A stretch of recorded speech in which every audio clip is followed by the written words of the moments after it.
This is Josiah Hall, the scholar in residence here at City Reformed Presbyterian Church.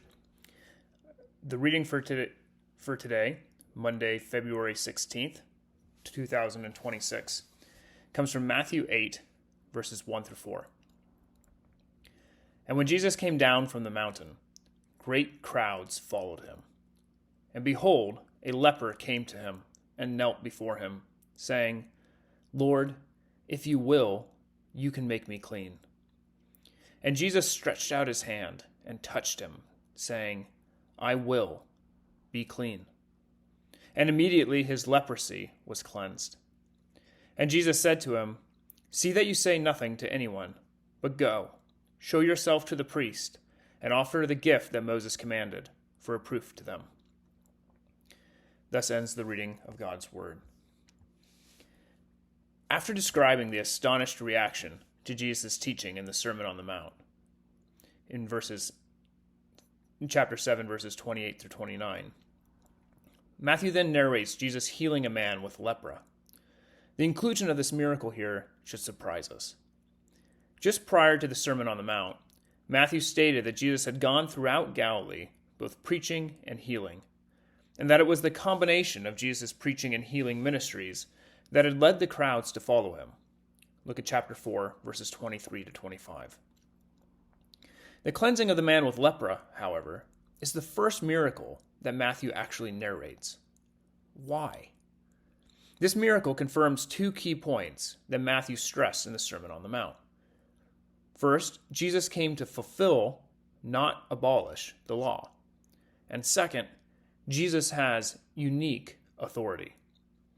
Before we can fully understand what's happening in this miracle, we first need a brief reminder about what lepra was and why it was a problem.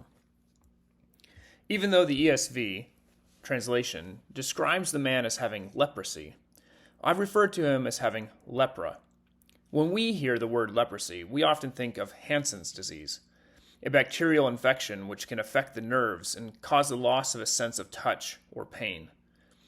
In ancient times, however, the phrase lepra did not refer to Hansen's disease, but to a wide variety of skin diseases, including psoriasis and eczema. These conditions are not normally life-threatening, but the Old Testament laws describe lepra as something that defiles a person, making them unclean. We need to remember at this point that ritual purity in the Old Testament was not always an issue of sin, but was a way in which God taught his people about his holiness. Often, the things that made one ritually impure had to do with death, including a corpse, or in this case, lepra. When Moses' sister Miriam is affected with lepra, in Numbers chapter 12, Moses prays to God, Do not let her be as in death. To summarize, for Jews in Jesus' time who followed the Old Testament law, lepra was a condition that symbolized death, and therefore could defile someone and make them ritually impure. Lepra caused an especially potent impurity that could spread to another person through touch or even by being in the same room. As a result, those with lepra had to live apart from others and could not touch holy objects or holy food, lest they contaminate others. Although likening ritual purity to diseases can help us understand how it can spread and infect others, again, we need to remember that the danger of lepra was not that it was a virulent infection, but that it caused ritual impurity that had to be cleansed before one could participate in corporate worship with the people of God. For the people in Jesus' time, ritual impurity was both not viewed as sinful, and yet was also something that could be dangerous if you did not purify yourself before approaching God's holy presence. This background helps us understand what Jesus is and is not doing when he cleanses the man with lepra. First of all, Jesus is not abolishing the Old Testament purity regulations or saying that ritual purity does not exist or matter. Instead, once he cleanses the man, he specifically instructs them to go to the priest and offer the gift that Moses had commanded for a proof to them. See chapter 8, verse 4 of Matthew. The priest could not heal lepra. Rather, according to Leviticus, their job was to diagnose it and to facilitate the rituals to purify someone who had been cleansed from it. Jesus sends the man to the priest to both fulfill the law and so that the man's cleanness will testify to them that someone has healed him.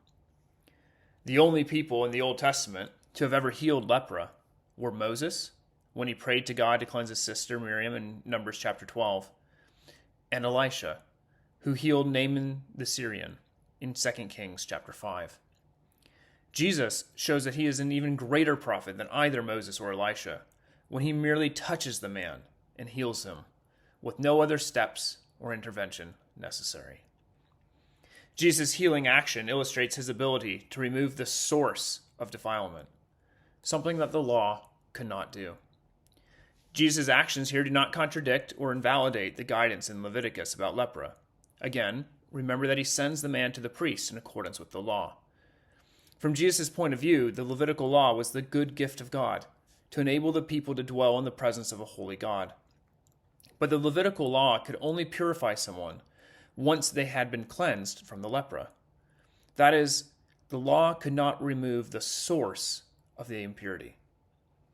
This miracle does more than simply testify to Jesus' power over skin diseases. It clarifies that one of the ways in which Jesus fulfills the law is by doing what the law cannot. The first miracle Matthew chooses to narrate thus tells us something essential about Jesus. He can and wants to remove not just the defiling effects of sin and death from the world, but the very things that cause impurity, namely sin and death themselves.